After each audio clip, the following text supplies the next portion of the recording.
শনিবার দুপুর 1:30টা থেকে 2টার ভিতরে চুয়াডাঙ্গা থেকে আমাদের চুল সমিতির গাড়ির থেকে কুশাঘাটা নামক জায়গাতে চুল ছিনতাই হয়ে যায় গাড়িসহ। আমরা জানার পরে থানায় আসি। থানায় এসে গাড়ি উদ্ধার করা হলেও চুল উদ্ধার হয়নি। এ নিয়ে পুলিশ প্রশাসন কাজ করছে। আমাদের ঢাকাতে কথা হয়েছে, ঊর্ধ্বতন যারা কর্মকর্তা আছে, আমাদের আপনার সভাপতি, সেক্রেটারি, তারা প্রশাসনের সাথে যোগাযোগ করছে। এখন আমরা থানাতে আছি। এই বিষয়ে আমরা এখনো সঠিক তথ্য পাইনি।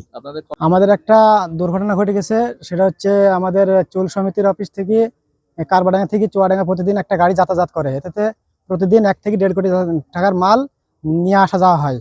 আজকে হঠাৎ করে চুয়াডাঙ্গা থেকে যখন মালটা মানে চুলটা উঠাই নিয়ে আসে, কুশাঘাটা নামক জায়গা থেকে চুলের গাড়িটা 5-6 জন মিলে আটক করে। আটক করার পরে গাড়িটা ওরা নিজেরাই মানে ড্রাইভারকে আর ম্যানেজারকে অস্ত্র সহ জিম্মি করে ড্রাইভারকে আর ম্যানেজারকে এক জায়গায় রেখে ওরা যারা ছিনতাই করে ওরা গাড়িটা নিয়ে পোড়াপাড়ার ভেতরে চলে যায়। পোড়াপাড়া নামক জায়গা আছে, পোড়াপাড়ার ভেতর থেকে ওরা মালগুলা খালাস করে নিয়ে আবার গাড়ি ড্রাইভারকে দিয়ে যায়। এবং আমাদের যে ড্রাইভার ছিল এবং ম্যানেজার ছিল, তারা আমরা যতটুকু শুনেছি পরে যে ড্রাইভার আর ম্যানেজার গাড়ি নিয়ে সরাসরি থানায় আসে। ঠিক আছে, কিন্তু আমাদের এখানে যে মালটা তারা নিয়ে চলে গেছে, এখানে 26 থেকে 27 বস্তা মাল ছিল।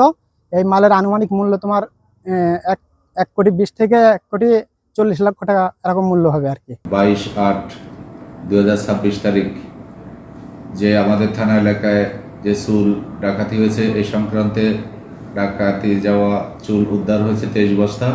এই মামলা গতকালকে রুজু হয়েছে এবং 2 জন আসামি গ্রেপ্তার হয়েছে। মামলা তদন্ত প্রক্রিয়াধীন আছে।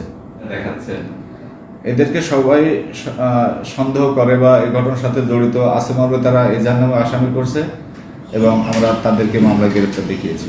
7-8 জন, 2 জন এজাহার নামে আসামি সহ অজ্ঞাতনামা 5-6 জন।